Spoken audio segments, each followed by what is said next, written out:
One thing that I've always found it really hard to grapple with is you think that if anybody supports Donald Trump, they're pretty much insane. Yeah.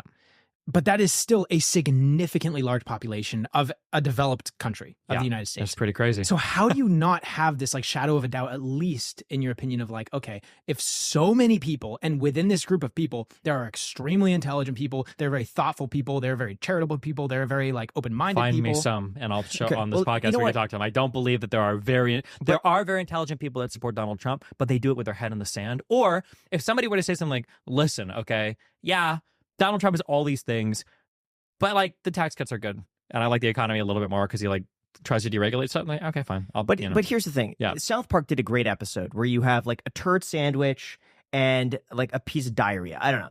And you have to choose between the turd sandwich and the diarrhea.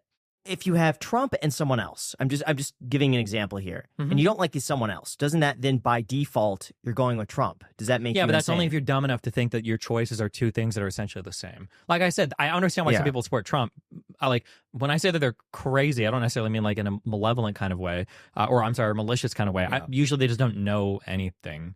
So they like Trump because he like owns the left, or like because people say this thing like, oh well, the both parties are the exact same thing. Like no, they're not. Like you're rich if you think that. You're wealthy and you're stupid and you're disconnected. If you actually think that both parties stand for the same thing, they clearly don't.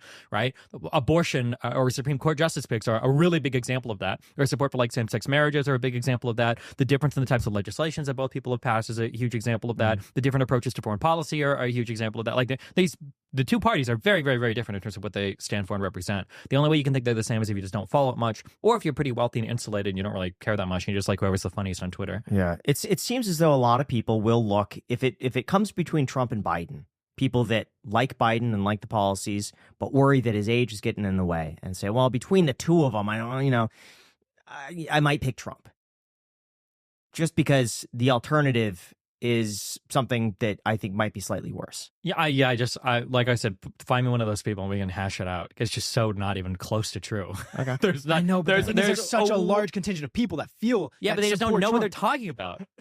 I just can't bring them in front of me. Give me 10 of them. You could send me with 10 in a room every single time I talk to these people. It's always the exact same thing. Like, why do you like Trump over Biden? Well, Trump did way better with the economy. What did Trump do for the economy? Tax cuts. How did that help you? Do you even do your own taxes? You make like $24,000 a year. You save me more money than you fucking retard. I actually take more money on my tax than you grossed in income because of your president who's a billionaire from New York, and this is the guy that represents you. Like, none of it actually makes sense. I'm sorry.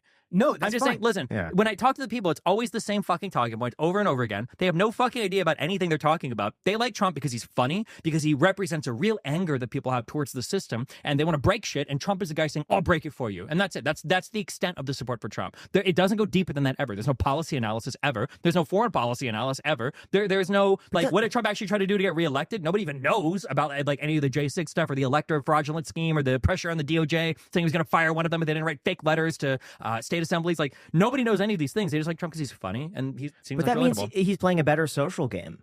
So at what point does that need to be acknowledged, that he is somehow appealing to people's innate feelings of, wanting to join him? Yeah, I mean, well, there's two things. Well, one is it might end him in federal prison. So, I mean, depending, because he maybe played the game a little bit too much. Or two, people need to do a better job on the left of representing their ideas. And it can't be, average age 72-year-old white guy that goes on TV to talk to people. Yeah. They have to do a better job of getting their I hate to say it, out. like, I'm not a fan of Newsom, but he does a good job on the left. Absolutely. Holy Jesus, I saw him do a couple. Yeah. I was like, damn, yeah. He is amazing. Now, I wouldn't be surprised if he runs for president and he becomes the president, because he has amazing people skills, incredible debate skills. He is confident. He is sharp. Again, it's like I'm not a fan based on what I've seen in California, but this guy has something really special that I think will appeal to those people. Yeah, and I don't think anybody's going to make the mistake again, not in the soon-to-be future, of trying to run a candidate that's not like people tested, because oh my God. I saw this. You can find my stream. And I joked when I said it. I didn't have like a strong opinion at the time. But I remember the very first time I saw DeSantis walk into like a store and talk to me, I was like, this guy's never going to be president. There's no shot. He is so awkward. So, mumbly with his feet and like, and he was just, this is not it. And yeah, I think as time has gone on, I think it hasn't been it. and DeSantis is like a well, right now he suspended his campaign, right? So I mean, like, but how do you see DeSantis and come to that conclusion? But at the same time, you have Joe Biden. I feel like he can't even like walk off a stage without 5 handlers helping him. It's not a matter of walk off the stage. It's a matter of like, do you have like, I don't know how to explain this, like presidential energy, bravado, presidential energy. Biden has it. He talks. He's been a senator for a long time. The way that he talks and can talk to a crowd and smile at people and talk to people. I don't know why, but like DeSantis just has this energy of like guy insecurity. I don't know what it is. It's just the way that he carries himself and speaks. He just comes off as like very wimpy, kind of. Yeah, wimpy. Yeah, it doesn't really have to do with how senile or not senile you are. Like some people just kind of come off that way. I'm not sure why. It's like a vibe thing, you know? Yeah, I don't know. Like in conclusion, the way that I see it is whenever I find myself in some sort of belief or having a belief system, and then there's this massive opposition, I usually try to eke somewhere closer to the middle because I know that I'm probably wearing like an ideological onesie as well as the other side. And there's still massive populations on both sides, and both sides have people within that population that are super intelligent, super deep thinkers, et cetera, et cetera. Yeah, I agree. So, I think it's always a red flag if you find yourself standing against a huge opposition.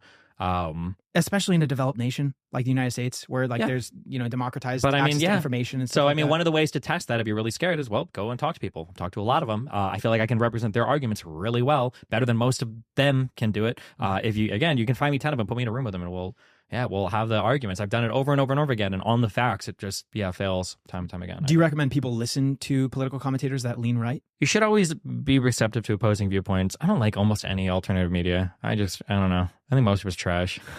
But so you wouldn't recommend it? I don't listen to anybody on the right or left either. Like most alternative media is just trash. But you're on the left. Yeah, I'm a special boy. Listen to me. So you're the exception. YouTube.com. You're the one exception. I am. See, I feel like that's exception. another example of you being this fringe exception where there's this massive population of other people on the left and on the right, or even in the center. What can I say? And none of it's I'm okay. a cool guy, you know? Here are things that I like about myself, and if other people did them, I would say watch them. There might be people that do this. Okay. They might be out there, and I'm just not aware of them, okay? One, I don't have a rigid adherence to a certain political ideology. I have my political ideology, which I could be biased towards sometimes. I admit that. I'm not a fucking perfect person. But, like, there are going to be things that the Democrats or progressives do that I think are fucking stupid. And I'm going to side more with, I don't even say I'm siding with Republicans, but I just have strong inclinations towards this way. And the reason why is because I have a personal set of beliefs. And when a new situation is presented towards me, you're going to get my take on things. When you turn on my stream, and I think everybody now who's familiar with me knows this, if you're turning on my stream, you're getting what does Stephen Bunnell think about this particular issue. If I turn on, say, like Hassan's stream, I'm getting like, well, what do progressives or far left people think about this issue? Or if I turn on, like Steven Crowder's YouTube channel, I'm getting, what do like these kind of like right MAGA people think about this? But it's not really like a unique consideration of the facts and then filtering through their own personal, like moral or philosophical lens. And then how do they think about things at the end of the day? I would say that's evidenced by the fact that I have like a variety of opinions that I get in trouble with on the left and the right. So for instance, like I think that Rittenhouse is totally in the right. I think that, there's good criticism of like a lot of the trans youth stuff. That doesn't mean I'm fully against it. Like I can be, there's a lot of things. I feel like the Israel-Palestine's also a little bit kind of true. I am a politicized. massive big dick for Zionism. Okay, totally fucking 100%. Yeah. Although I would be critical of Israel on a lot of things as well. But like, definitely come out in support of that. But then like I fall very far left on some things. However, I would say it can be deceptive, though, when people say they're on the center because they've got left and right beliefs, because some people will say that. But in reality, when you go to analyze their beliefs, they're actually just like anti-disestablishment or establishment. So like I would say that people like Tim Pool is a friendly guy, but when somebody like that says like, oh, I'm not on the left or the right, or I'm even like center left, or I'm more like a centrist, when you look at their beliefs, actually what they are is anything that has to do with the establishment. So anything related to pharmaceutical companies, big business, government, they're against all of that. Although they're in favor of like every other, like whatever stands in opposition to that. So I guess like find people that you feel like have unique or interesting points of view that don't always have to be like politically aligned. They don't feel a pressure to be politically aligned with one thing all the time. I personally, maybe it's unreasonable because I'm a streamer, so I have like a different thing than what I would expect YouTube to do, but I stream like all of my research and reading. Like you can see what I read, you can see what I'm researching, you can see me putting together my opinions as I'm like, I take notes, I publish the notes that I take on everything, and I show you what I'm, looking up. I think that helps too, so you can see how I arrive at my particular belief, which helps. I don't know. I understand what you're saying in terms of like it's hard to think that you're like anytime you think you're unique in a certain way, statistics would prove you should otherwise. be. Yeah, of course. Yeah. One thing that is a good heuristic what you're saying. Like if I was listening to me say this and I was across the table, I'd probably think like, okay, well, you're probably full of shit and you just don't realize it, but you think you're unique for this particular way, which I understand. But yeah, I mean, I stream all my stuff. I've made it to this point in my career. If you want to test it on anything, like I said, I'll argue with anybody on the facts, on the morals, and the whatever. And I feel like I can make a good argument for what I do. Yeah. Yeah. I just don't like it when I have super high conviction on something that's just obviously controversial. Kind of reminds me of the thing that your mother told you, don't be so open-minded, your brain falls out. In a sense, it's like, I just don't allow myself to have super high conviction on certain things like that, but it could be a double-edged sword.